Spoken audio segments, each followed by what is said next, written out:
আসসালামু আলাইকুম, স্বাগতম নিউজ 71 সংবাদে। আমি মোহাম্মদ সাদিকুর রহমান। আজকের সব আন্তর্জাতিক খবর নিয়ে হাজির হয়েছি। শুরুতেই জানিয়ে দিব সংবাদ শিরোনাম, তারপর বিস্তারিত। ইরানের হামলায় দক্ষিণ এশিয়া দোরগোড়ায় যুদ্ধ, ৯ দেশে নিহত ১,১২৩। এবার আজারবাইজানে ড্রোন হামলা ইরানের, আহত ২। ৫ দিনে হাজার পার ইরানে মৃত্যু মিছিল, তেহরানেরও পাল্টামার। যুদ্ধ পরিস্থিতিতে দুবাইয়ে আটকে পড়া ১৮৯ বাংলাদেশি ফিরলেন দেশে। কমে গেছে ইরানের মিসাইল হামলা, যুদ্ধকালীন কিছু বিধিনিষেধ শিথিল ইসরায়েলের। আপনি যদি ইসরায়েলের ধ্বংস চান এবং মুসলিমদের বিজয় চান, তাহলে ভিডিওটিতে একটি লাইক ও চ্যানেলটি সাবস্ক্রাইব করে যাবেন। আসসালামু আলাইকুম, স্বাগতম জানাচ্ছি নিউজ 71 সংবাদে। আমি মোহাম্মদ সাদিকুর রহমান। এতক্ষণ শুনছিলেন সংবাদ শিরোনাম, এবার বিস্তারিত। মধ্যপ্রাচ্যের ভূ-রাজনৈতিক পরিস্থিতি এমন এক জটিল মোড় নিয়েছে যা এখন আর শুধু একটি নির্দিষ্ট অঞ্চলের মধ্যে সীমাবদ্ধ নেই, বরং এই সংঘাতের হাত এবার সরাসরি এসে পড়ছে দক্ষিণ এশিয়ার দোরগোড়ায়, যেখানে সাম্প্রতিক এক ভয়াবহ হামলায় ৯টি দেশ মিলিয়ে অন্তত ১,১২৩ জনের প্রাণহানির খবর আন্তর্জাতিক গণমাধ্যমগুলোতে উঠে এসেছে, যা পুরো বিশ্বকে এক গভীর উদ্বেগের মধ্যে ফেলে দিয়েছে। আপনারা যারা নিয়মিত আন্তর্জাতিক সংবাদ অনুসরণ করেন তারা নিশ্চয়ই জানেন যে আধুনিক বিশ্বে কোনো সংঘাতই আর ভৌগোলিক সীমারেখার মধ্যে আটকে থাকে না। আর ঠিক এই কারণেই যখন ইরান কেন্দ্রিক এই বিস্তীর্ণ অঞ্চলে অস্থিতিশীলতা তৈরি হয়, তখন তার সরাসরি প্রভাব পড়ে বৈশ্বিক অর্থনীতি, জ্বালানি তেলের বাজার এবং আন্তর্জাতিক সরবরাহ চেইনের ওপর। বর্তমান পরিস্থিতিতে যে ৯টি দেশে এই প্রাণহানির ঘটনা ঘটেছে তা প্রমাণ করে যে এই সংঘাতের পরিধি কতটা এবং এর ফলে সাধারণ মানুষের জীবনযাত্রা কতটা বিপর্যয়ের মুখে পড়েছে। বিশেষজ্ঞরা আশঙ্কা করছেন যে এই পরিস্থিতি যদি দ্রুত কূটনৈতিক আলোচনার মাধ্যমে নিয়ন্ত্রণ করা না যায়, তবে দক্ষিণ এশিয়ার দেশগুলো, বিশেষ করে ভারত, পাকিস্তান এবং বাংলাদেশের মতো উন্নয়নশীল দেশগুলোকে চরম অর্থনৈতিক ও কৌশলগত চ্যালেঞ্জের মুখে পড়তে হবে। কারণ মধ্যপ্রাচ্য হচ্ছে এই দেশগুলোর জ্বালানি আমদানি এবং রেমিট্যান্স প্রবাহের অন্যতম প্রধানের প্রাণহানি শুধু একটি পরিসংখ্যান নয়, বরং এর পেছনে লুকিয়ে আছে হাজারো পরিবারের কান্না, বাস্তুচ্যুতি এবং এক চরম মানবিক সংকট, যা মোকাবেলায় জাতিসংঘসহ অন্যান্য আন্তর্জাতিক সংস্থাকে হিমশিম খেতে হচ্ছে। বিশ্ব নেতারা বারবার এই অস্থিতিশীলতা নিরসনে কাজ করার আহ্বান জানালেও বাস্তব চিত্র এখনও বেশ খোলাটে। আর এই সুযোগে বৈশ্বিক শেয়ার বাজারগুলোতেও দেখা দিয়েছে চরম অস্থিরতা, যার প্রভাব হয়তো আমাদের দৈনন্দিন জীবনেও নিত্য প্রয়োজনীয় জিনিসপত্রের দাম বৃদ্ধির মাধ্যমে খুব শিগগিরই প্রতিফলিত হতে পারে। আপনারা যারা এই ভিডিওটি দেখছেন, আপনাদের কি মনে হয় এই ধরনের আন্তর্জাতিক সংঘাত আমাদের মতো সাধারণ মানুষের জীবনে কতটা প্রভাব ফেলে? তা অবশ্যই নিচে কমেন্ট করে আমাদের জানাবেন, কারণ আপনাদের মতামত আমাদের কাছে অত্যন্ত গুরুত্বপূর্ণ। এই মুহূর্তে আন্তর্জাতিক সম্প্রদায় যদি একটি কার্যকর যুদ্ধবিরতি বা শান্তি চুক্তির দিকে না পরিস্থিতির আরও অবনতি ঘটিয়ে এবার সংঘাতের নতুন ফ্রন্ট হিসেবে যুক্ত হয়েছে আজারবাইজান, যেখানে ইরানের দিক থেকে আসা একটি অপ্রত্যাশিত ড্রোন হামলার ঘটনায় অন্তত ২ জন আহত হওয়ার খবর পাওয়া গেছে, যা এই অঞ্চলের ভূ-রাজনীতিতে এক নতুন এবং বেশ তাৎপর্যপূর্ণ মাত্রা যোগ করেছে।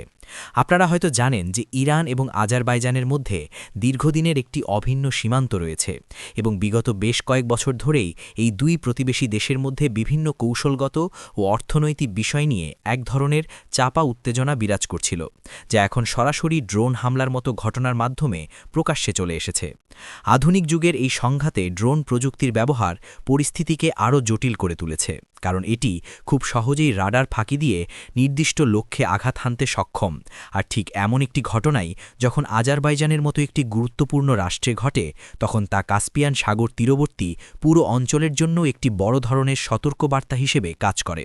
এই হামলায় আহত ২ জনের অবস্থা বর্তমানে স্থিতিশীল বলে জানা গেলেও এই ঘটনার মনস্তাত্ত্বিক প্রভাব সেখানকার সাধারণ নাগরিকদের মধ্যে এক ধরনের গভীর আতঙ্ক তৈরি করেছে এবং এর ফলে সীমান্ত এলাকার নিরাপত্তা ব্যবস্থা রাতারাতি জোরদার করা হয়েছে।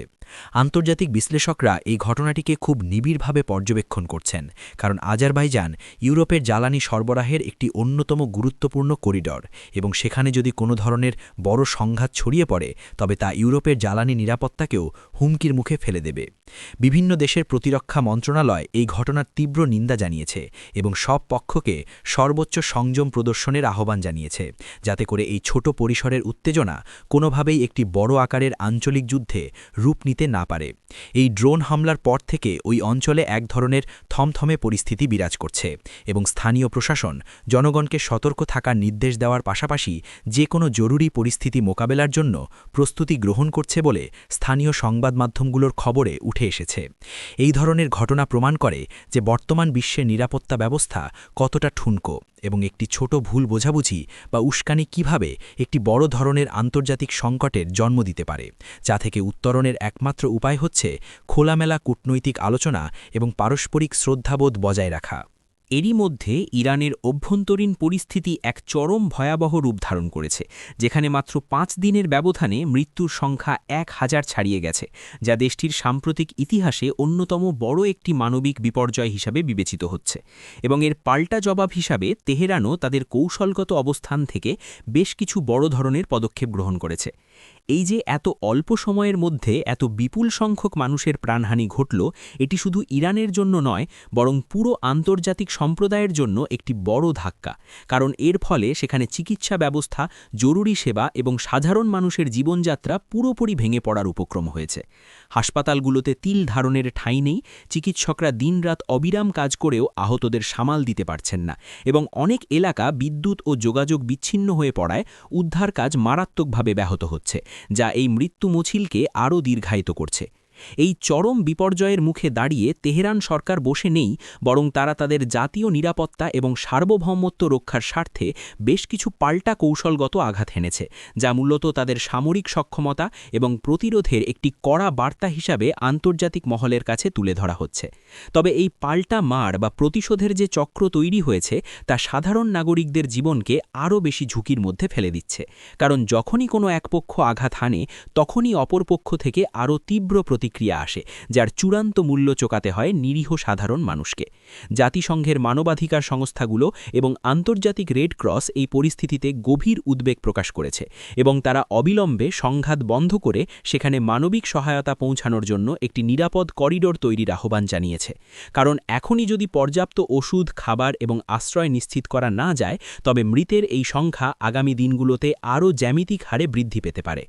আপনারা যারা এই খবরটি শুনছেন তারা নিশ্চয়ই বুঝতে পারছেন যে যুদ্ধের ময়দানে আসলে কেউ বিজয়ী হয় না, বরং সাধারণ মানুষের রক্ত এবং কান্নার বিনিময়ে শুধু ধ্বংসস্তূপই অবশিষ্ট থাকে, যা কোনো সভ্য সমাজের কাম্য হতে পারে না।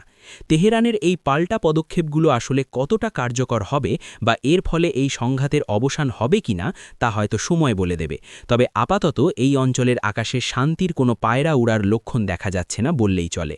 এই চরম বৈশ্বিক উত্তেজনার মাঝেও বাংলাদেশের জন্য একটি স্বস্তির খবর হচ্ছে যে মধ্যপ্রাচ্যের এই যুদ্ধ পরিস্থিতির কারণে দুবাইয়ে আটকা পড়া 189 জন বাংলাদেশি নাগরিক শেষ পর্যন্ত নিরাপদে দেশে ফিরে আসতে সক্ষম হয়েছেন, যা প্রবাসী বাংলাদেশিদের পরিবারগুলোতে এক বিশাল আনন্দের বন্যা বয়ে এনেছে। যখন মধ্যপ্রাচ্যের বিভিন্ন দেশে সংঘাত চরম আকার ধারণ করে এবং নিরাপত্তার কারণে আকাশসীমা বন্ধ করে দেওয়া হয় বা ফ্লাইট বাতিল করা হয়, তখন দুবাই আন্তর্জাতিক বিমানবন্দরে এই বিপুল সংখ্যক বাংলাদেশি চরম অনিশ্চয়তার মধ্যে আটকা পড়েন, যাদের মধ্যে অনেকেই ছিলেন শ্রমিক, যারা তাদের কষ্টার্জিত অর্থ দেশে পাঠানোর জন্য বিদেশে পাড়ি জমিয়েছিলেন। বিদেশে আটকা পড়া এই মানুষগুলোর দেশে থাকা পরিবারগুলো তখন চরম উৎকণ্ঠা এবং আতঙ্কের মধ্যে দিন পার করছিল, কারণ একদিকে যুদ্ধের ভয়াল খবর এবং অন্যদিকে প্রিয়জনের সাথে যোগাযোগ বিচ্ছিন্ন হয়ে যাওয়ার শঙ্কা তাদেরকে মানসিকভাবে বিপর্যস্ত করে তুলেছিল। কিন্তু বাংলাদেশ সরকারের পররাষ্ট্র মন্ত্রণালয় এবং বেসামরিক বিমান চলাচল কর্তৃপক্ষের দ্রুত ও সময়োপযোগী কূটনৈতিক তৎপরতার কারণে বিশেষ ব্যবস্থার মাধ্যমে এই 189 জনকে নিরাপদে দেশের মাটিতে ফিরিয়ে আনা সম্ভব হয়েছে, যা সত্যিই প্রশংসার দাবিদার। হজরত শাহজালাল আন্তর্জাতিক বিমানবন্দরে যখন এই প্রবাসীরা এসে নামেন, তখনকার দৃশ্য ছিল অত্যন্ত আবেগঘন। প্রিয়জনকে কাছে পেয়ে পরিবারের সদস্যদের কান্নার দৃশ্য সেখানে উপস্থিত সবার চোখেই পানি এনে দিয়েছিল, কারণ এই মানুষগুলো যেন এক সাক্ষাৎ মৃত্যুকূপ থেকে ফিরে এসেছেন। আমাদের দেশের অর্থনীতিতে এই রেমিটেন্স যোদ্ধাদের অবদান কতটা গুরুত্বপূর্ণ তা নতুন করে বলার কিছু নেই, আর তাই তাদের নিরাপত্তা নিশ্চিত করা রাষ্ট্রের একটি অন্যতম প্রধান দায়িত্ব। আপনারা যারা এই মুহূর্তে ভিডিওটি দেখছেন, আপনাদের পরিবার, আত্মীয়স্বজন বা পরিচিত কেউ কি মধ্যপ্রাচ্যে অবস্থান করছেন এবং এই যুদ্ধ পরিস্থিতির কারণে তারা কেমন আছেন তা অবশ্যই কমেন্ট বক্সে আমাদের সাথে শেয়ার করতে পারেন। এই প্রবাসীদের নিরাপদে দেশে ফিরে আসার ঘটনাটি প্রমাণ করে যে আন্তর্জাতিক সংকটময় মুহূর্তে সঠিক পরিকল্পনা এবং দ্রুত পদক্ষেপ গ্রহণ করা হলে নাগরিকদের জীবন রক্ষা করা সম্ভব। তবে এই ধরনের যুদ্ধ পরিস্থিতি যদি দীর্ঘস্থায়ী হয়, তবে আমাদের শ্রমবাজার এবং রেমিটেন্স প্রবাহে এর যে নেতিবাচক প্রভাব পড়বে তা মোকাবেলার জন্য সরকারকে এখন থেকেই বিকল্প এবং দীর্ঘমেয়াদী পরিকল্পনা গ্রহণ করতে হবে। সবশেষে একটি কিছুটা আশাব্যঞ্জক খবর দিয়ে আজকের এই আলোচনা শেষ করতে চাই, আর তা হল গত কয়েকদিনের তুলনায় ইরানের মিসাইল হামলার মাত্রা বেশ উল্লেখযোগ্য হারে কমে গেছে এবং এর ফলে ইসরায়েল তাদের যুদ্ধকালীন বেশ কিছু কঠোর বিধিনিষেধ শিথিল করার সিদ্ধান্ত নিয়েছে, যা সাধারণ মানুষের জীবনে কিছুটা হলেও স্বাভাবিকতার আভাস নিয়ে এসেছে। এই যে মিসাইল হামলার প্রকোপ কমে আসা, এটি কি কোনো দীর্ঘমেয়াদী শান্তির ইঙ্গিত নাকি নিছকই কোনো কৌশলগত বিরতি তা নিয়ে সামরিক বিশ্লেষকদের মধ্যে নানা ধরনের মতভেদ থাকলেও আপাতত সাধারণ নাগরিকরা একটু স্বস্তির নিঃশ্বাস ফেলতে পারছেন। আপনারা জানেন যে সংঘাতের কারণে ইসরায়েলের সিভিল ডিফেন্স বা হোম ফ্রন্ট কমান্ড বেশ কিছু কঠোর নিয়ম জারি করেছিল, যার মধ্যে বড় জমায়েতের ওপর নিষেধাজ্ঞা, স্কুল কলেজ বন্ধ রাখা এবং ব্যবসায়িক কার্যক্রম সীমিত করার মতো বিষয়গুলো অন্তর্ভুক্ত ছিল। কিন্তু এখন হামলার মাত্রা কমে যাওয়ায় সেই নির্দেশিকাগুলোতে বেশ কিছু ছাড় দেওয়া হয়েছে। এর ফলে দীর্ঘদিন পর অনেক এলাকার স্কুলগুলো পুনরায় তাদের শিক্ষা কার্যক্রম শুরু করতে পেরেছে, মার্কেট ও ব্যবসা প্রতিষ্ঠানগুলো খুলতে শুরু করেছে এবং মানুষজন আবার তাদের দৈনন্দিন কাজে বের হওয়ার সাহস পাচ্ছে, যা একটি যুদ্ধবিধ্বস্ত সমাজের জন্য মনস্তাত্ত্বিকভাবে অত্যন্ত জরুরি। আন্তর্জাতিক মহলের ধারণা, পর্দার আড়ালে হয়তো কোনো শক্তিশালী কূটনৈতিক আলোচনা বা মধ্যস্থতার চেষ্টা চলছে, যার ফলেই এই সাময়িক উত্তেজনা প্রশমন বা ডি-এসকেলেশন সম্ভব হয়েছে। তবে যতক্ষণ পর্যন্ত না একটি স্থায়ী শান্তি চুক্তি বা যুদ্ধবিরতি স্বাক্ষরিত হচ্ছে, ততক্ষণ পর্যন্ত এই অঞ্চলকে সম্পূর্ণ ঝুঁকিমুক্ত বলার কোনো অবকাশ নেই। তবে এই বিধিনিষেধ শিথিলের কারণে অর্থনৈতিক চাকা আবার ধীরে ধীরে ঘুরতে শুরু করেছে এবং মানুষের মনে এই আশা জাগছে যে হয়তো খুব শিগগিরই এই রক্তক্ষয়ী সংঘাতের অবসান ঘটবে এবং পুরো মধ্যপ্রাচ্য আবার একটি স্থিতিশীল পরিবেশে ফিরে যাবে, যা বিশ্ব অর্থনীতির জন্য একটি অত্যন্ত ইতিবাচক খবর হবে। আজকের মতো সংবাদ বিশ্লেষণ আমরা এখানেই শেষ করছি। আশা করি আজকের এই বিস্তারিত আলোচনা আপনাদের বর্তমান বিশ্ব পরিস্থিতি বুঝতে কিছুটা হলেও সাহায্য করেছে। যদি ভিডিওটি আপনাদের তথ্যবহুল মনে হয় তবে অবশ্যই একটি লাইক দেবেন, চ্যানেলটি সাবস্ক্রাইব করে বেল আইকনটি ক্লিক করে রাখবেন, যাতে করে ভবিষ্যতের কোনো গুরুত্বপূর্ণ খবরের আপডেট আপনারা মিস না করেন। সবাই ভালো থাকবেন, নিরাপদে থাকবেন। আগামী ভিডিওতে আবার দেখা হবে। ধন্যবাদ।